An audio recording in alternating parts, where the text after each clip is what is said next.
guys, it's Erica Jenkins again. I'm excited to talk to y'all again today. Look at my sweatshirt, BU. I love it. Anyways, so today I'm talking about the different levels that we tend to put God on. And I think sometimes we put God on this level by acting different around other people or just around our friends. We tend to act different. We all have done it. I can recall the times I've done it, or you're in front of an adult who you're trying to impress and you act different. I feel like we've all really done it. We also put him on this level by knowing that he's a forgiving God. He is, and he will forgive you if you ask for forgiveness. But sometimes we just let that in our mind and we're like, oh, it's okay, like, he'll forgive me. And we do not need to have that kind of attitude. And so we need to work on having the attitude that God is like on the highest of high levels. He will forgive us, but we don't need to have the attitude of, oh, it's okay if I do this because he will forgive me. And we need to have the attitude of, yes, God forgives, but I want to act right still, and I want to praise his name, and I want to read the word, and I want to pray because he's the King of Kings and he's a Lord of Lords. Like, he deserves our praise. I feel like our worship is like the most important thing, because that's just a time of just you and God getting together and just worshiping him for who he is and for what he's done for you. Sometimes we don't realize that we're putting him on this level, and sometimes I'll catch myself like God wouldn't have liked that, but even though, like I said, he forgives us, but we just need to have the different attitude and the different perspective on it. No one could ever be on God's level because he's the mighty God and he's the highest of high levels. We're human, we all mess up, and that's okay because God forgives us. But have the attitude of, yes, God forgives, but like I said, let's give him the honor in our everyday lives and live for him and nothing else, and make the choices that he would want us to make. And sometimes the choices are hard.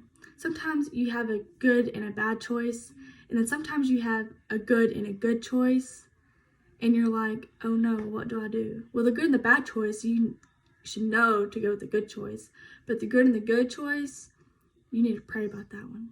I've had some choices like that. I'm going to read Matthew 12:30. Matthew 12:30, it says, anyone who isn't with me opposes me, and anyone who isn't working with me is actually working against me. Like I said, we need to live on our daily lives for God, no matter what it is, no matter how hard it can be. Sometimes you may feel alone. Sometimes you may be sad. I don't know. But like this right here says, anyone who isn't with me opposes me. And anyone who isn't working with me is actually working against me.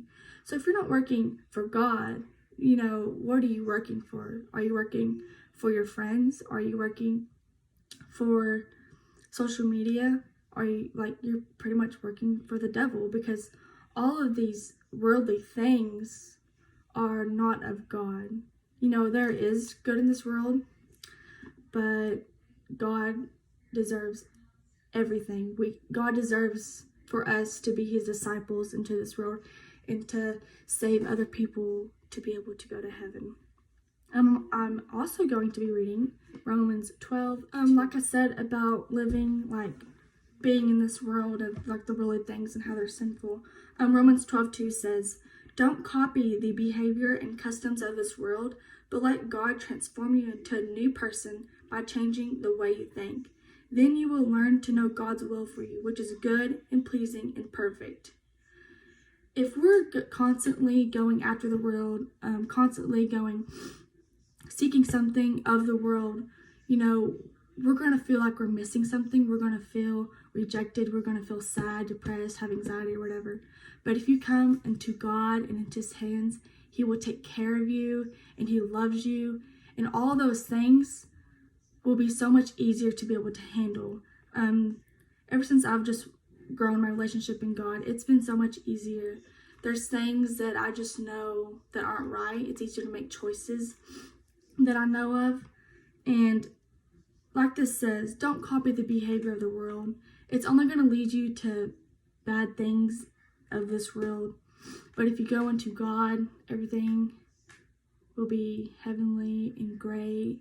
And you can speak into others, encourage them, and be a light into this world. Be a light unto God's path. Like we should be a light for God to seek others to be happy also. I'm also going to be reading Colossians 4:5-6. Recently I have been asked questions that are honestly kind of hard to answer, and some people are going to be against you with your Christianity, with your religion, but you just got to know what to say. You just got to know what God lays on your heart. So Colossians 4:5-6 says, "Live wisely among those who are not believers, and make the most of every opportunity. Let your conversation be gracious and attractive, so that you will have the right response for everyone." I was kind of nervous when they asked me these questions because I'm like, what do I say? I asked my mom, I was like, Mom, how do I respond to this? And, she helped me out. But you just gotta know, you gotta have God in your heart to know what to say to these people who are gonna come up with the craziest questions for you to ask as a Christian. And I'm also going to be reading one more verse for you, Mark 16:15. Okay, Mark 16:15, and also I'm gonna read verse 16 also. "And then he told them, 'Go into all the world and preach the good news to everyone. Anyone who believes and is baptized will be saved, but anyone who refuses to believe will be condemned.'"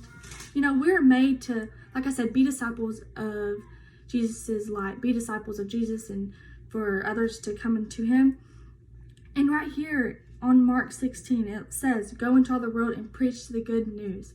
Preach the good news of God and what He's done for you in your life. I've always been told your testimony will be your greatest story to tell others, your greatest tool to have someone accept God into their hearts. And so, in times it gets tough, but I just encourage you to be you, be who God created you to be. You are a wise person unto God. Read His word and you will become wiser. You will know how to answer difficult questions or difficult choices. You'll know how to make them. And so just know that God is on the highest level, and He deserves to be worshiped. He deserves to be praised for, and He deserves for us to go out and speak truth into others and preach the good news like it says in Mark. And so I just encourage you to step out of your comfort zone, because I'm stepping out of mine posting these videos, and it's honestly, I have grown so much, and it's just been a great thing. And I thank you all, and I pray for you all that you'll be encouraged by these videos and be you. Thank you.